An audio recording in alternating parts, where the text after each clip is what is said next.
ED ने coal levy से जुड़े मनी लॉन्ड्रिंग के मामले में छत्तीसगढ़ सरकार में कृषि निदेशक 2010 बैच की आईएएस रानू साहू को गिरफ्तार कर लिया है।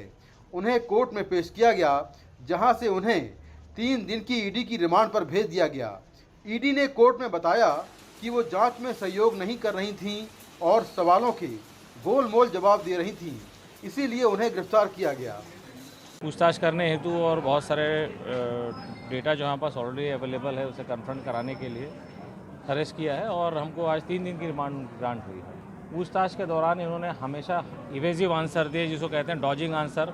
हम आपसे सवाल पूछ रहे हैं, आप दिन भर आके हमारे ऑफिस में बैठ जाइए, हमसे सवाल पूछते रहे, आप उसका आंसर मुझे नहीं मालूम, ये मैं नहीं जानती, मुझे नहीं पता है, डॉजिंग आंसर्स देंगे।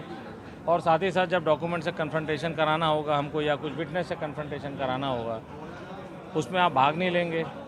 ऐसी परिस्थिति में हमने को उनकी जो है अरेस्ट की जो है ज़रूरत पड़ी, इसलिए हमने उसको अरेस्ट किया हुआ है।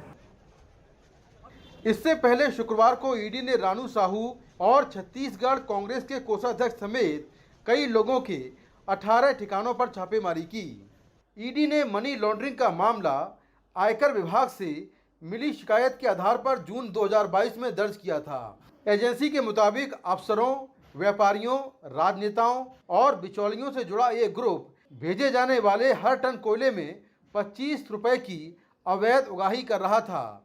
मामले में अब तक मुख्यमंत्री भूपेश बघेल की उप सचिव सौम्या चौरसिया, आईएएस समीर बिश्नोई, कोयला कारोबारी सूर्यकांत तिवारी, उनके चाचा लक्ष्मीकांत तिवारी समेत कई आरोपी पहले ही गिरफ्तार हो चुके हैं। ईडी के मुताबिक ये घोटाला 540 करोड़ से ज़्यादा का है। इस मामले में ईडी आरोपियों की 170 करोड़ से ज़्यादा की संपत्ति जब्त कर चुकी है।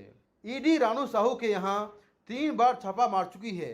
उनके पति और छत्तीसगढ़ सरकार में कोयला सचिव जेपी मौर्य का भी इस घोटाले में नाम है।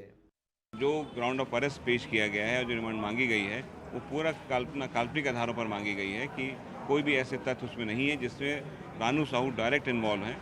और जो प्रॉपर्टी इनकी जो अटैच की है एडवर्टाइजिंग अथॉरिटी ने पीएमएल एक्ट के तहत, वो जो प्रॉपर्टी इनके माता पिता की है, इनकी है, वो सब वर्ष 2019 से पूर्व की है। जबकि ये जो बताया जा रहा है ईडी द्वारा कि ये जो प्रोसीड ऑफ क्राइम्स का जो उन्होंने उल्लेख किया है वो 2020 से बताया जा रहा है। तो उन्होंने रखा अपना पक्ष कि मेरा ऐसा कुछ नहीं है। ईडी के मुताबिक उनके पास काफ़ी डिजिटल डेटा है, जिसको लेकर रानू साहू से पूछताछ करनी है। ईडी के मुताबिक रानू साहू ही नहीं बल्कि कई और अफसर भी जांच के दायरे में हैं, जिसमें रानू साहू के पति जेपी मौर्य से इस मामले में पूछताछ हो चुकी है। इसके अलावा कई नेता, कई कारोबारी और कई बिचौलिए भी इस घोटाले में शामिल हैं, जिसको लेकर ईडी मनी लॉन्ड्रिंग की जांच कर रही है और हो सकता है कि आने वाले दिनों में कुछ और गिरफ्तारियां हों।